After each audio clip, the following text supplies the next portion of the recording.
This is from the American Immigration Council. In 2023, documented immigrants contributed about $89.8 billion in taxes to the US economy, right? Which is a huge number. This is by FAIR. You could look this up. An estimated 82 billion, so 100 billion more came in from tax expenditures for illegal immigrants. So this is how much the government spent to support illegal immigrants. There's also an additional 5.8 billion in food stamps that was given for illegal immigrants. Tax credits claimed by illegal immigrants in 2022 was 13.4 billion.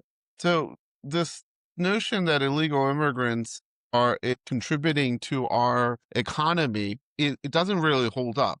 They're withdrawing more than they're contributing. And even more than that, I think it's important to highlight the point that you brought up, Dennis, where illegal immigrants, like if you follow that train of thoughts, they're coming to the country, they're not they could work under the table, they could collect cash payments, they don't have to pay taxes on it. You don't have to pay them higher wages because you don't have to justify your costs. So from a business perspective, if you get three contractors that you're going to do lawn work, right? One, it's going to cost you $2,000. The other, it's like $1,500 because maybe the owner is not working, right? Look, that's a small business. He's going to eat some of that, and he's going to pass the savings on. So it's 1,500. And then an illegal immigrant that comes in, it's like, hey, I'll do it for $500. Like from a business perspective, who are you going to pick? You're going to pick the cheapest one, and that is a compounding effect because now profits are way up, right? Like you see CEOs and business owners taking on home ridiculous amounts of pay, right? Because it's like, hey, per capita, right? Of the documented per capita worker, we're generating X amount of money. I'm a genius CEO. Pay me more money, right? And then you take that even a step further.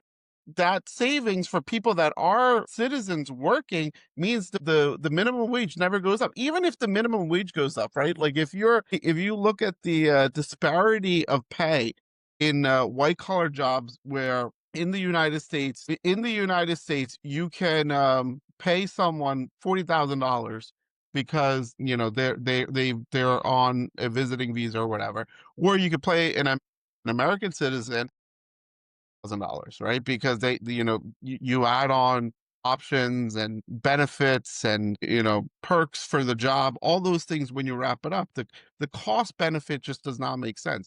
So I mean, we had this conversation a couple of weeks ago, but I understand where Trump's coming from. If you want to solve the problem of the middle class shrinking, you got to give the middle class a chance to survive. And with the legal immigrants in the country at this capacity that we're taking them in, you're shrinking your middle class. And if you shrink the middle class, you're just making the gap between the rich and poor be drastically improvement. I think there's people that are wrong on both sides, right? Like I think the rich in the country need to do a lot more where they're giving back to society, right? Where they're contributing to causes. Yeah, and the point I also want to make is this. This isn't as much about empathy as much as it's about an election and electoral votes. Let's be honest, immigration isn't just a humanitarian issue, it's a very political one. You alluded to this, but many people in the Democratic Party push for pathways to citizenship for illegal immigrants because these new voters often lean blue and that helps them in their election. But the second thing I want to address is this, right, regarding nonviolent illegal immigration. Now, many people say because they're nonviolent, they should stay. Two things to think about. Just because someone doesn't have a violent record in the United States doesn't necessarily mean that there are no criminal records elsewhere.